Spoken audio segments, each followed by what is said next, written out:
할렐루야. 반갑습니다. 우리가 룻기 말씀을 가지고 계속해서 은혜를 나누고 있습니다. 오늘은 특별히 2장 말씀을 가지고 구속자 예수 그리스도라는 제목으로 여러분과 함께 은혜를 나누고자 합니다.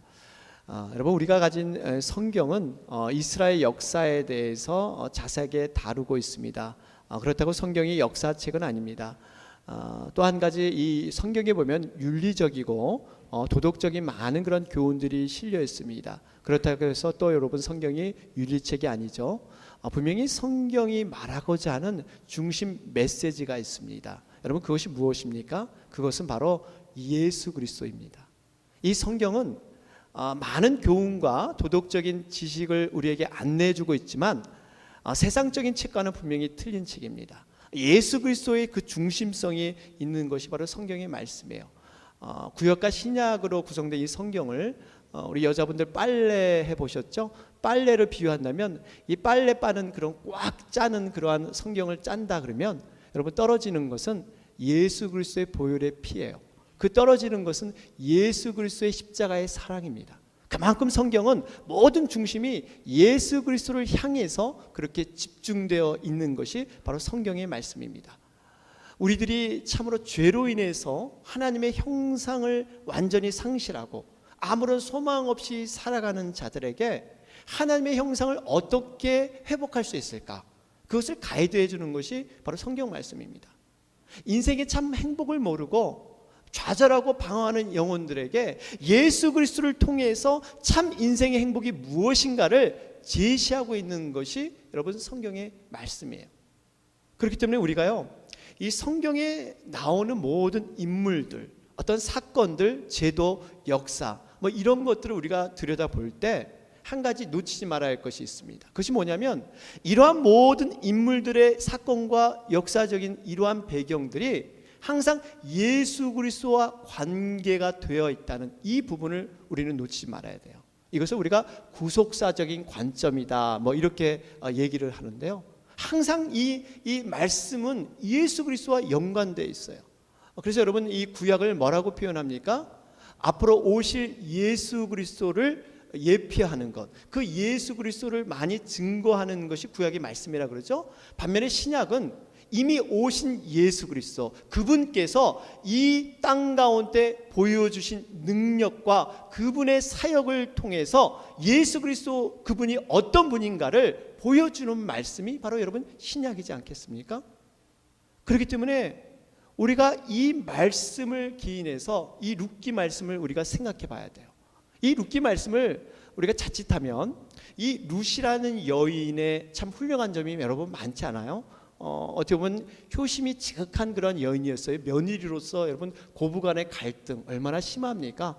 이런 것을 극복하고 효심이 지극한 여인, 아니면 굉장히 고난과 절망이 있었잖아요. 그럼에도 불구하고 참으로 밖에 나가서 이렇게 이삭을 구할 수 있는 아주 성실한 여인이다, 이렇게 우리가 생각해 볼 수 있습니다. 세상적으로 볼 때는 어떻게 남편을 잘 만나서 정말 이 인생이 바뀐 그러한 여인이다, 이렇게 우리가 비교해 볼 수 있는데요, 여러분, 이것이 룻기의 중요한 메시지가 아니에요. 이 룻기서를 통해서 바로 예수 그리스도와 연관을 시켜보면 이 룻기서에는 아주 무한한 하나님의 놀라운 핵심적인 그러한 메시지가 이 속에 나와 있습니다. 여러분, 그것이 무엇입니까?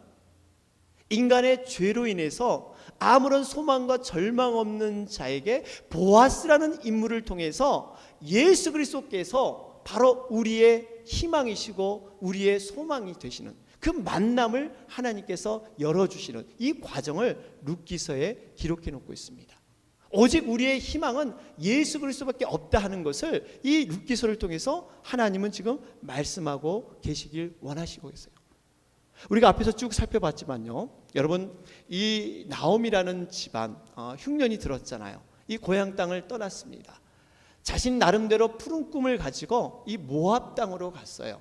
그래서 그곳에서 뭔가 새로운 생활을 통해서 그들이 살고자 했는데 엎친 데 덮친 격으로 그곳에서 어떤 일이 일어납니까? 남편을 잃어버리고 두 아들마저도 하늘나라에 보내야 되는, 어떻게 보면 참 기구한 운명이 그곳에서 시작이 됩니다. 이러한 와중에서 언젠가 이 소문을 듣게 돼요. 우리 고향에서 뭔가 하나님의 은혜를 다시 베풀고 있구나, 이러한 소문을 듣게 되고 그들이 용기를 내서 나오미와 룻이 돌아오지 않습니까? 그런데 돌아왔는데 실상 그들이 생각한 것처럼 이렇게 현실은 만만하지 않았어요. 굉장히 어려움이 지속됐습니다.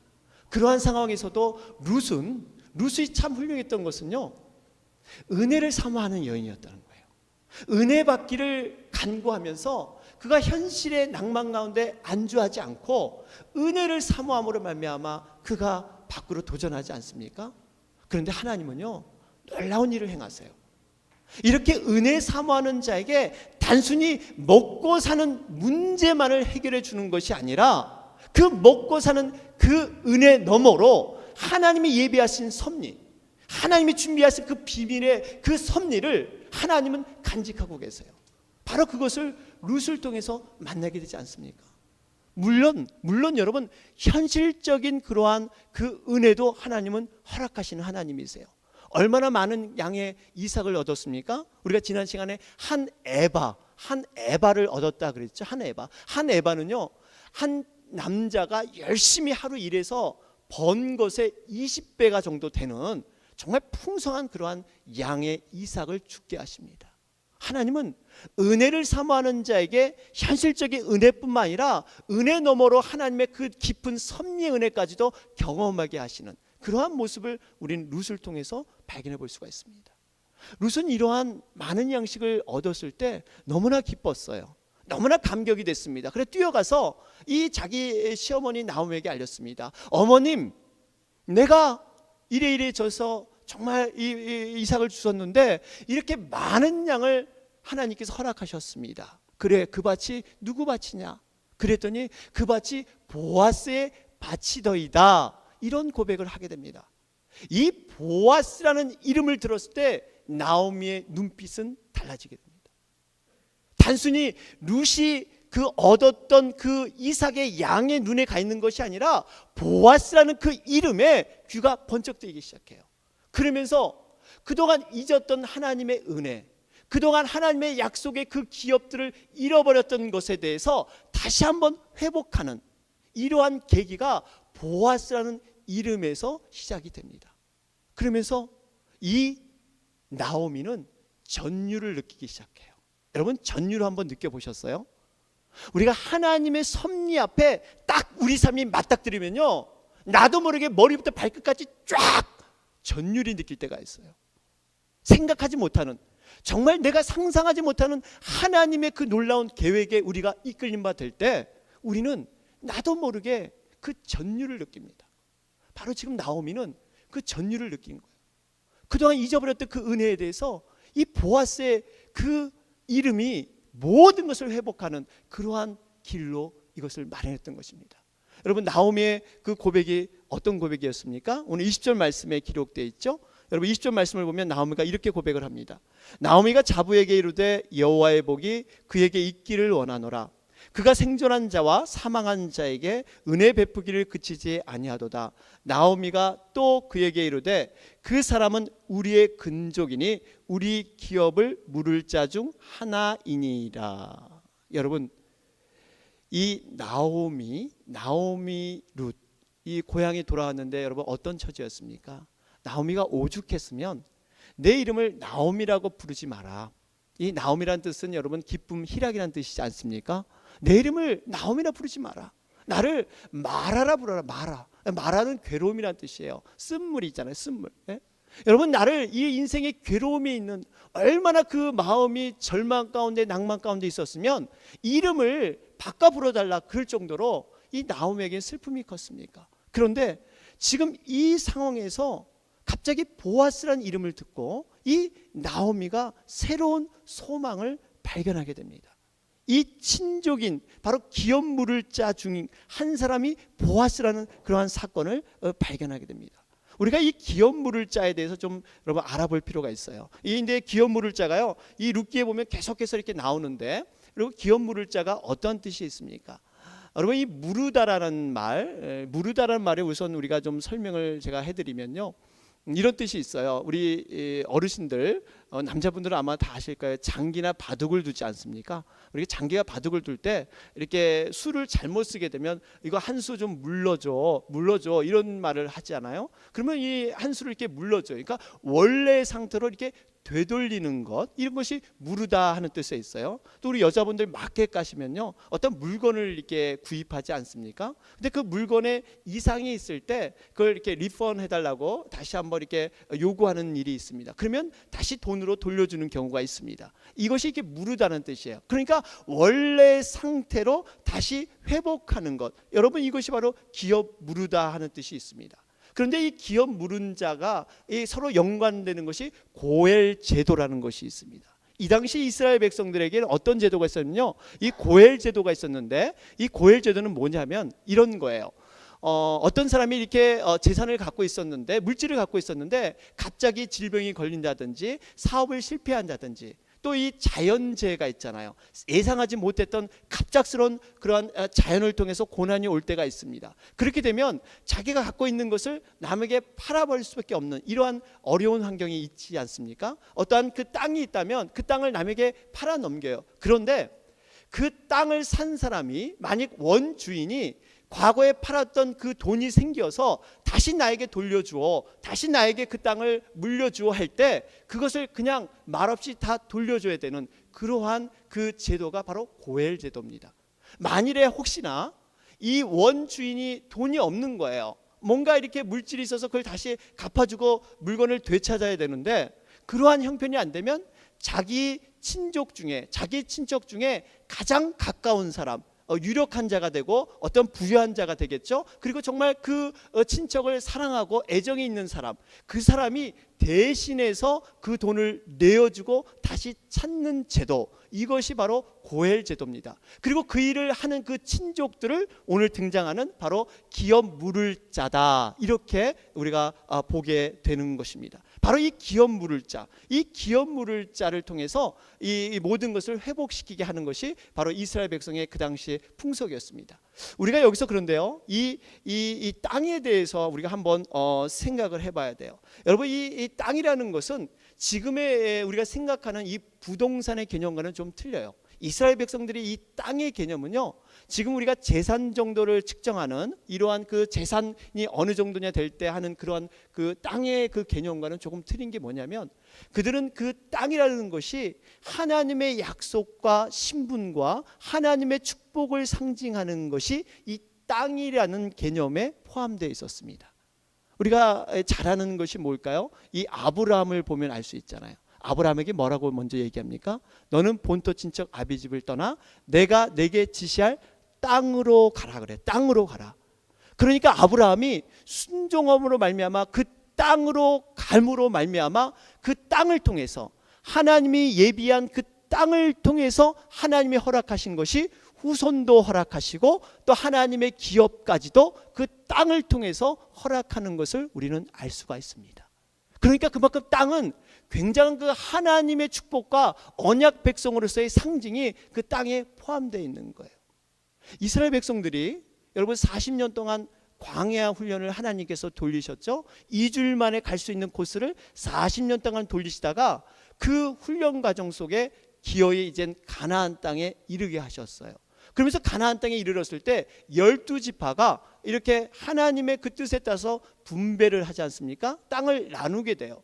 그럴 때 하나님께서 딱 한 가지 부탁하신 게 있었어요. 이 땅을 너희들 매매하거나 이 땅을 서로 이렇게 사거나 하지 마라. 이것은 영원한 나의 것이니까 이 땅을 함부로 너희들 다루지 마라. 이런 말씀을 하나님은 하십니다. 왜 그렇게 하셨을까요? 바로 이 땅 자체가 하나님의 축복, 언약 백성으로서의 중요한 의미가 있기 때문에 이 땅을 함부로 너희들이 다루지 말라 하는 것이 하나님의 명령이셨습니다. 그렇기 때문에 이 땅 속에는요, 하나님 나라의 통치가 있고 성령님의 임재가 있고 이 땅을 통해서 하나님의 모든 것들이 일어나고 하나님이 경험되게 하는 것이 이 땅의 개념에 있단 말이에요. 그래서 이 나오미가요, 이 땅을 그렇게 돌려받기를 원했던 거예요. 제가 앞에서 말씀드렸듯이 지금 이러한 고엘 제도, 이 기업물을 짜라는 거, 이러한 모든 제도와 모든 이러한 인물들이 여러분 분명히 그냥 기록된 것이 아니라고 말씀드렸죠. 이것은 어떻게 보면 신약의 예수 그리스도를 예표하는, 분명히 예수님과 연관된 사건으로 우리가 이 말씀을 들여다봐야 됩니다.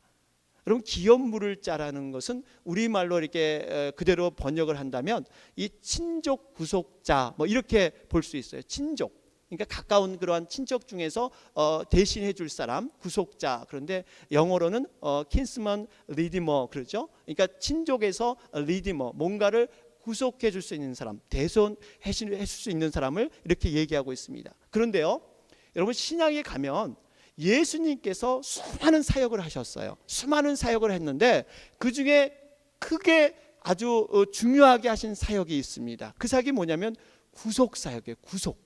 예수님께서 구속 사역을 하셨어요. 어떤 분이 이렇게 구속하니까 무슨 예수님이 무슨 수사관, 무슨 뭐 어디 구속해서 어디 감옥에 구속했다 뭐 이렇게 생각하시는 분도 있는데, 이 구속이 그런 뜻이 아니죠. 이 구속이란 말은 대신해서 모든 것을 지불하고 자유와 해방을 주시는, 바로 그런 의미가 이 구속 사역이라는 뜻에 포함되어 있습니다. 그런데 이 구속이란 말이 지금 우리가 이때까지 살펴본 바로 이 기업 물을 자 고엘 제도, 이거와 동일한 그러한 어원의 단어입니다. 바로 리디머, 리뎁션. 이 구속이란 말이 그러거든요. 구원자가 이 바로 리디머예요. 이 리디머라는 그 교회가 있죠. 리디머. 아마 그 맨하탄 쪽에 이 팀 켈러 목사님, 아주 유명하신 분이죠. 이런 뜻이에요. 바로 구속자, 이런 뜻이 바로 거기에 있는데요. 어쨌든 간에 이 기업물을 자와 바로 이 구속이란 단어는 동일한 맥락에서 동일하게 쓰이고 있다는 사실이에요. 그래서 예수님이 우리를 구속하셨다 그러면 뭘 떠오르냐면, 우리가 떠올려야 될 게 이 고엘 제도, 기업물을 자. 다시 말하면 우리의 죄값을 예수님께서 완전히 치르시고 우리의 모든 죄의 상태에서 자유를 주셨다. 우리가 이렇게 생각하면 돼요. 그러니까 지금 룻기를 통해서 이 기업물을 자를 왜 여기 기록해 놨냐면, 바로 예수 그리스도께서 그런 사역을 했다는 것을 지금 보여주시고 앞으로 그런 일을 하실 것이라는 것을 이미 이 말씀 속에 심어 놓고 계시다는 사실이에요. 여러분, 나오미를 보세요. 나오미가 얼마나 절망 가운데 있었겠어요. 그럴 때 이 보아스를 통해서, 기업물을 자를 통해서 소망을 붙잡잖아요. 여러분, 우리는 어떻습니까? 정말 우리는 어떡할까요? 우리는 과연 구원받기 전에 우리는 어떤 모습이었습니까? 주님의 사랑이 우리에게 임하지 않았다면, 주님의 구원이 우리의 개별적으로 우리를 찾아오지 않았다면, 과연 우리는 어떠한 상태고 어떠한 모습이었을까요? 우리가 정말 뭔가 가능성이 있었겠습니까? 이미 우리는 죄로 죽었던 자들이에요. 뭔가 가능성이 있어서 좀 더 나아질 그러한 기색이 없던 자입니다.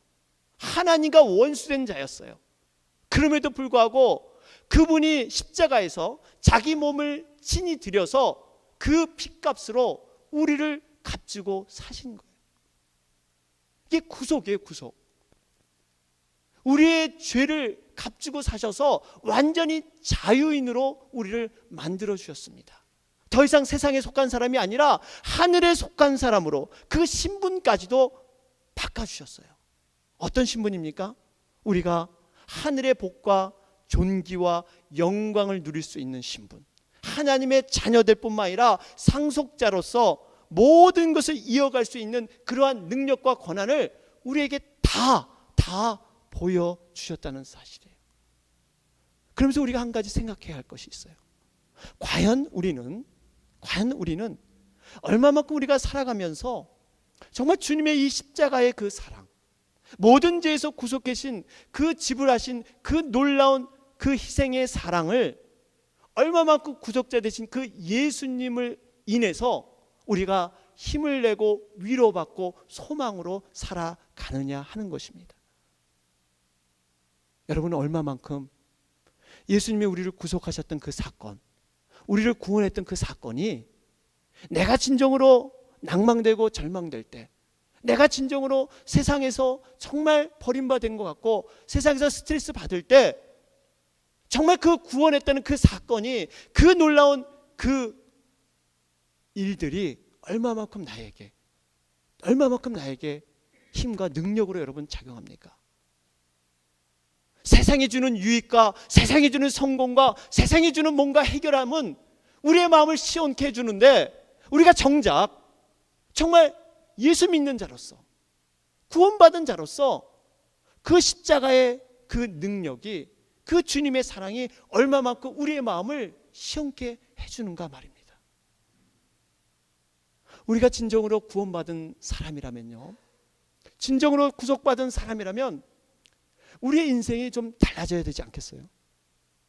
우리가 죽었던 자가 살아났는데 지금 살아가는 모든 삶들이 덤으로 살아가는 인생이 아니겠습니까? 여러분, 덤으로 가지는 것은요, 거기에는 불평과 원망이 없다 그랬잖아요. 덤으로 주기 때문에 거기에 대한 우리가 할 말이 없는 거예요. 그저 감사밖에 없는 거예요. 그 덤으로 받은 것, 그 인생을 우리는 지금 살아가고 있습니다. 구원에는요, 하나님의 전적인 사랑이 관여하는 것이지, 이 구원에는 커트라인이 없잖아요. 구원받은 백성을 하나님께서 뭔가 증명해 보이라 그리고 구원받은 백성을 하나님께서 뭔가를 요구하지 않으세요.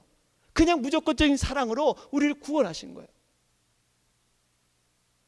예전에 어떤 그 아버지가요, 아들과 이런 얘기가 있었다고 합니다. 어떤 아버지가 늦게 결혼을 했어요. 이 총각 때 늦총각으로 결혼을 했는데요, 어떻게 해서 이렇게 늦둥이 아들을 낳았어요. 근데 이 아들을 어떻게든 성공시켜 보려고 공부를 아주 열심히 시켰다고 합니다. 학원도 보내보고 세상 말로 이 쪽집게 과외도 시켜보고 어쨌든 간에 공부를 열심히 시켰어요. 근데 결과가 별로 좋지 않았어요. 뭐 머리가 나쁜지 아니면 노력을 안 해서 그런지 이유는 알 수 없지만 결과가 별로 신통하지 않았습니다. 아무리 이 아이를 달래고 해도 이 성적이 오르지 않는 거예요. 그래서 마지막 이러한 아주 정신 나는 그런 막판의 그런 그 묘안을 생각했다 그러죠. 그 묘안이 뭐냐면요, 근데 아들을 불러놓고 이런 말을 했다 그래요. 이놈아, 이번이 마지막 기회다. 이번 시험에 너가 성적이 오르지 않으면 이제 너와 나의 가족의 연을 끊겠다. 너는 더 이상 내 아들이 아니야. 이번 시험에 오르지 않으면 아니야. 여러분, 이런 부모 없으시죠? 이렇게까지 아주 확실하게 이렇게 말을 했다 그래요. 그러면서 시험 날이 됐어요. 근데 시험을 보고 몇 주에 이 성적표 리포터를 가져오는 날이 되었습니다. 아버지가 설레었어요. 그래서 이 아들을 부르면서, 아들아, 그래, 이 어떻게 시험이 어떻게 됐니? 이 성적표를 가져와 봐라. 이렇게 딱 얘기를 했다고 합니다. 그랬더니 아들이 딱 하는 말이, 여러분 뭐라고 하는지 아세요? 아들이 딱 그랬다 그래요. 그런데 아저씨는 누구세요? 아저씨는 누구세요? 네. 먼저 선수를 친 거죠. 성적이 뚝 떨어지니까 먼저 선수를 딱 친 거예요. 아저씨는 누구세요? 예.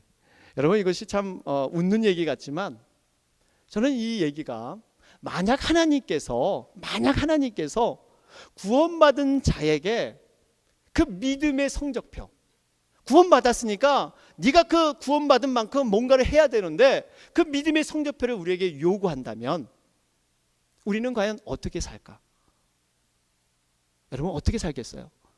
얼마나 많은 그 스트레스, 때로는 천국을 갔다가 지옥에 떨어지겠다, 막 정말 수없이 파도타기를 하면서 우리는 그 요건에, 그 조건에 우리는 정말 만족시킬 수 없는 그러한 모습 아니겠어요? 그럼에도 불구하고 하나님께서 감사한 것은 우리가 억만주의 죄가 있더라도 하나님이 그 구원하신다는 하나님의 그 주권적인 섭리 아래서 구원했다는 그 사건 하나로 모든 것 다 덮어주시잖아요. 과거의 죄와 현재의 죄와 미래의 죄까지도 모든 걸 다 눈과 같이 깨끗하게 우리를 인정해 주지 않습니까? 여러분, 이것이 은혜 아니에요? 이것이 은혜 아니에요? 그것도 모자라서 이제는 우리가 구원받는 것이 흔들릴까 봐 하나님의 그 성실하신 변하지 않는 성품에 그 구원을 꽉 못 박아 놓고 계세요. 더군다나 성령님을 통해서 말할 수 없는 탄식으로 그 구원됨을 위해서 기도하지 않습니까? 우리가 행여나 흔들릴까 봐, 우리가 행여나 다른 길로 갈까 봐 하나님께서 그 구원을 친히 보장하시고 성령님이 보증하시는 이 구원을 우리는 지금 누리고 있단 말이에요. 이런 놀라운 구원을 지금 우리는 그것을 지금 체험하고 살아가고 있다는 사실이에요. 여러분, 우리가 때로는요 연약해질 수 있습니다. 우리의 실수 때문에, 우리의 그 부족함 때문에 정말 하나님 앞에 나가기 어려워하는 이러한 모습이 있어요. 목사인 저도 있습니다. 정말 하나님 앞에 부끄러움, 그런 모습으로 설 때 하나님 앞에 나가기가 두려울 때가 있어요. 아마 여러분도 있을 거예요. 내가 봐도 한심하고, 내가 봐도 참 이해 못하고, 내가 봐도 미운 경우가 우리에게 있단 말이에요. 누구나 다 있어요. 그런데요, 중요한 것은 그럼에도 불구하고 여러분 하나님께 나오는 것이 은혜인 줄 믿으시기 바랍니다. 오늘 아침에도 여러분 교회 오시면서 분명히 부부싸움 하시는 분도 있을 거예요. 뭐 이거에 저거에 그래가지고 야 이래가지고 교회 예배 가는 게 옳을까? 에이, 마음에 무거움이 있는 분도 계실 거예요. 여러분 그럼에도 불구하고 우리가 나와야 돼요. 왜 그렇습니까? 맞아도 우리가 하나님 앞에 맞는 자는요 회복되고 축복의 길로 들어설 수 있습니다. 맞아도 주님 앞에 맞아야 돼요. 우리가 이 고난을 세상 길로 피하면요 그 길은 파멸이고 심판의 길이에요. 분명히 말씀하시잖아요. 내가 때려도 너희를 싸매 줄 것이고 너희의 병든 것을 다시 낫게 해줄 것이다. 너희 상처를 다시 한번 내가 싸매 줄 것이다. 그렇기 때문에 너희들은 나와라. 이게 바로 하나님의 원하심이에요. 우리가 부족하다 그래서, 여러분 부족하다 그래서 우리가 하나님 앞에 나오는 것을 주저해서는 안 돼요. 우리의 중심을 다 아시잖아요. 우리의 형편을 다 아시잖아요. 우리가 한 가지 기억할 것은요, 우리가 하나님 앞에 나올 수 있는 것은 나의 어떠함 때문에 나오는 게 아니에요. 물론 우리가 경건한 마음 가운데, 경건한 생활 가운데 나오면 더 하나님의 은혜의 기쁨으로 들어갈 수는 있습니다. 그런데 그것 자체가 어떤 조건이 되지 않아요. 내가 경건했기 때문에 하나님 앞에 자신 있게 나가고, 내가 부족하기 때문에 하나님 앞에 못 나간다, 그 조건이 되지 않아요.